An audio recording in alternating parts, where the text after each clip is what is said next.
word today is let it drip, let it sit, then have a sip. Nice. That's the word for the day. Multiple words, actually. You know. Yeah, cheers. Cheers. Didn't even hit. Is that my phone?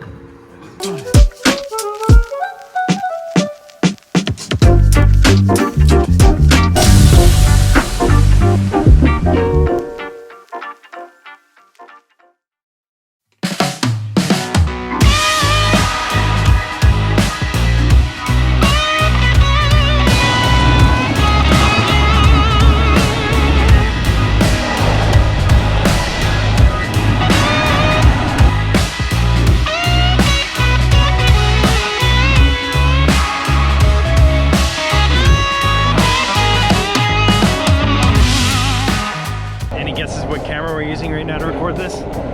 You probably already guessed because of the title. Not probably, you already know because of the title.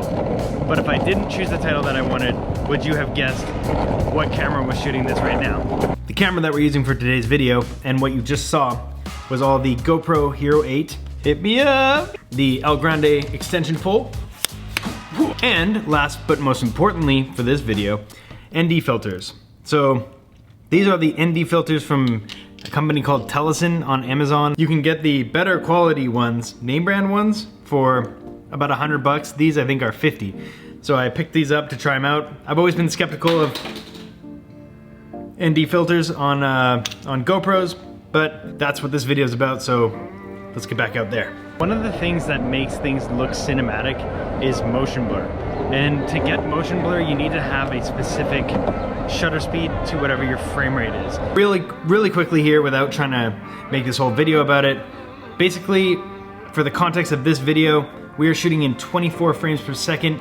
To achieve cinematic motion blur, you would need to double your frame rate in shutter speed. 24 frames per second equals 1/48 of a second shutter speed. To be able to achieve something like this on a GoPro, you need ND filters to cut out the light entering into the camera. How it works is it comes with this little mount that goes over top onto the glass, and you can put that right over top onto the GoPro. And then each one of these NDs has a magnet that just sticks right on. Easy as that. It comes with 3 different ranges, which basically keeps you covered for all weather conditions. So a ND32, ND16, and an ND8. Here are a few tests that I did out there to kind of show you exactly what those differences are. Let's run those tests now, and we will get back to this in just one moment.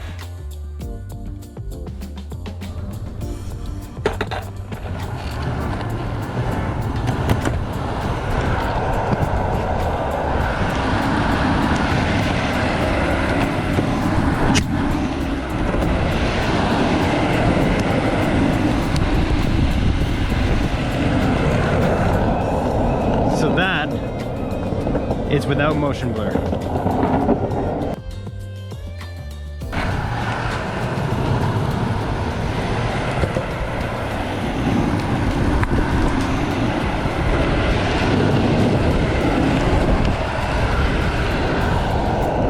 So that's with motion blur.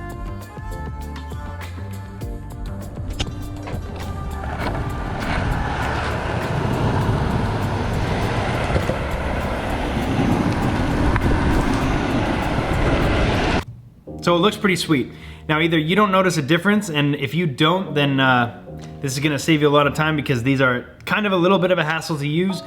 But if you do like that, I think it's worth the extra little bit of work it is to use these. One of the major things that you're gonna notice with ND filters and GoPros is the way that they stabilize is by actually using that high shutter speed and the clarity that you get of the image. I'll show you a quick example of that while we're talking. Just basically, here's the clip that I was showing you without the ND filters. If we pause this at any moment, you'll notice that you get a sharp image.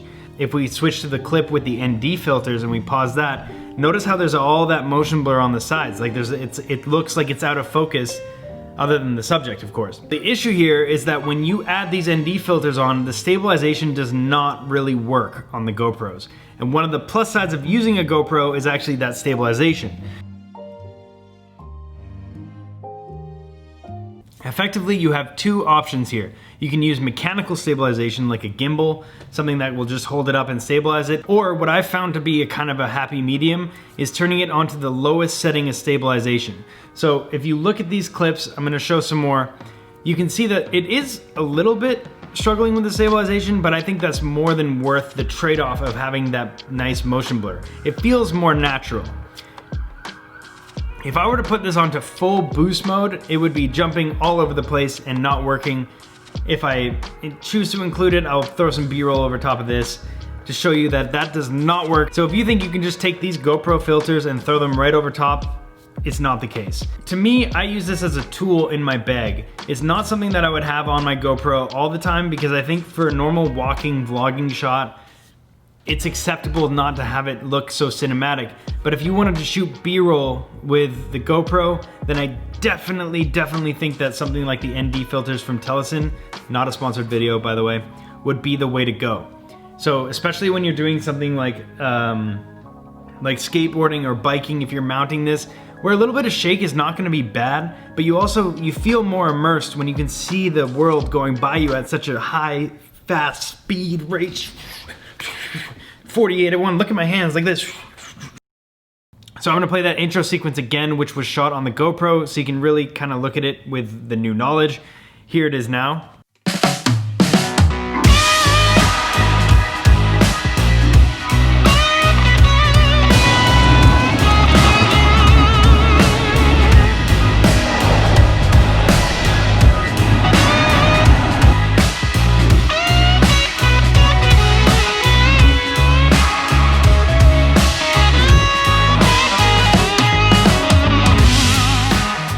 And my final conclusions, should you buy these for your GoPro? That's really up to you. I use them for very particular things. If I want to get cinematic footage, I'm probably not really turning to my GoPro, but every once in a while you're shooting something that you want to look great and it can't be your main camera that you're using it. For instance, if I was speeding really fast on my skateboard or trying to track a car or something like that, I don't want to use my X-T4 because if I fall or if it hits the ground, that's a very big thing to replace. But the GoPro, to be able to just pop that ND filter on and get a shot like that, I think it looks great and it definitely gets the job done. So should you buy this? I don't know. Does it complicate the GoPro a lot? Yes, it does. I'll let you be the judge of whether or not you should use something like this. Anyway guys, that's it for me today. It's about 35 degrees. This video has been a nightmare, if I'm being honest with you, to get out. So I hope you enjoyed it, and I'm not gonna be doing reviews for the next couple videos. I need to get back on the vlogging train, but it is just amazing to be able to see you guys again and to hit that upload button. So I will catch you tomorrow. Let me know what you think about GoPros below. If you like this video, consider giving it a thumbs up. If you like me, consider subscribing to the channel. All the things that we say to do. I am so out of breath. See you tomorrow. Peace!